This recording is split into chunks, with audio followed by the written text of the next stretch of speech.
Hi everyone, Chef Anthony here with Don's Appliances. Today I'm answering the question, what is convection roast? Really kind of go over what it's used for and some do's and don'ts on it. So let's open the oven. All right, so great lit oven. Right here is the roasted chicken that I just did in here. And I'm gonna talk about the elements first and then really show you the chicken and kind of talk about what it did. Okay, so first thing we're going to use in convection roast is the broiler element, the bake element, and the convection, kind of all three. So the very top here, here's our broiler element, and that's going to bring heat down on the product that we're using. So check out the roasted chicken and see the browning, the caramelization, that Maillard reaction. That's really what that broiler is doing. Okay, so next, the bake element. So the very bottom of this oven, I'm going to slide this back. Right here is the hidden bake element on most ovens. You know, you'll see an exposed or a hidden. What that's going to do is that heat is going to come up from the bottom and really heat the bottom of our tray and the bottom of our chicken. So you see down here, even like this little wing right here has a little bit of color and caramelization. You need heat on the bottom of that pan too, especially for heavier items, chicken, Thanksgiving turkey, things like that. And here's the best part.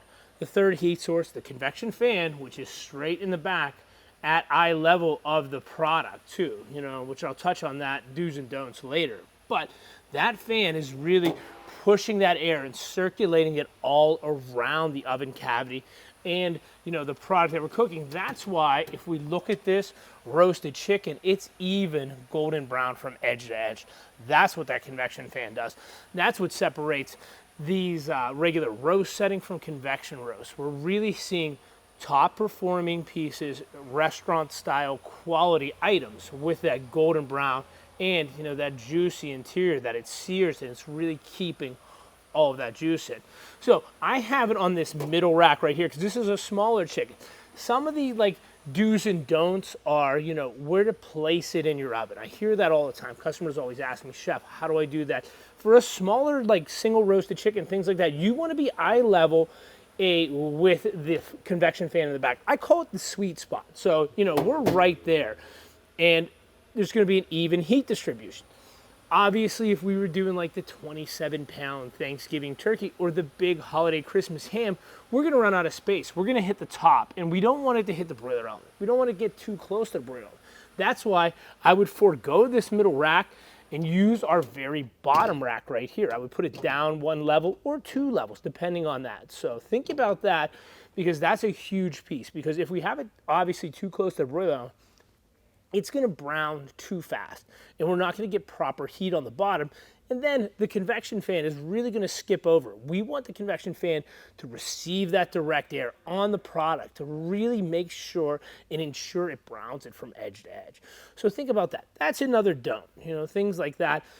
Then another don't is I always say, you know, this was just oil, salt, and pepper. Don't go too heavy with the oil in here. Don't go too heavy with the sugary marinades and things like that. Obviously, a roasted chicken has, you know, skin and fat on it and things like that. So be mindful of what you're cooking. Maybe do a little research on the recipe as well. So capacity-wise, you can't beat doing convection roast in an oven because you have the whole rack and tray. This is a smaller tray. There's bigger racks, bigger trays out there. So, I mean, you could do 2 and 3 chickens.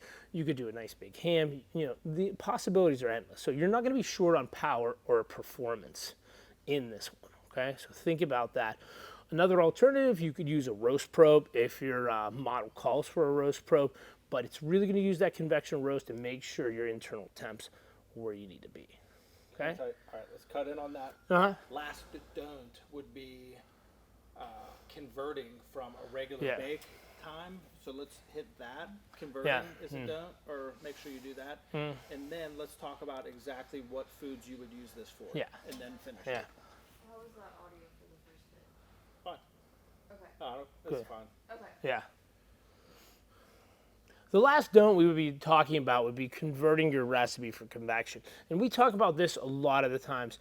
If you use, you know, bake a lot and you're jumping into convection, we really need to drop it 25 degrees depending on what we're cooking. We call it the 25 and 25 rule, the time and temperature. So this is 375 for, let's say, an hour or so. We're going to drop it down to 350 for an hour.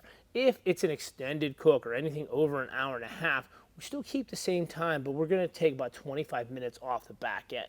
So that's the corrective cooking for that. That's usually what runs a lot of people tough in convection roast. If you use the roast setting, it's nice and easy, but sometimes they're either going a little too hot or they're putting it in a little too long. That's really where you're going to see products overcooking and things like that.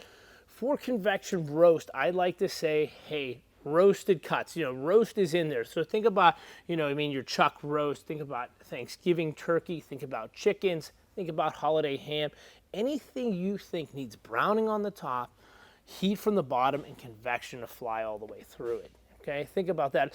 I'll even stretch far as say like a nice thick lasagna. Think about your lasagna. It's a heavy pan. You need heat from the bottom. You need heat from the top. Convection will make it fly all the way through.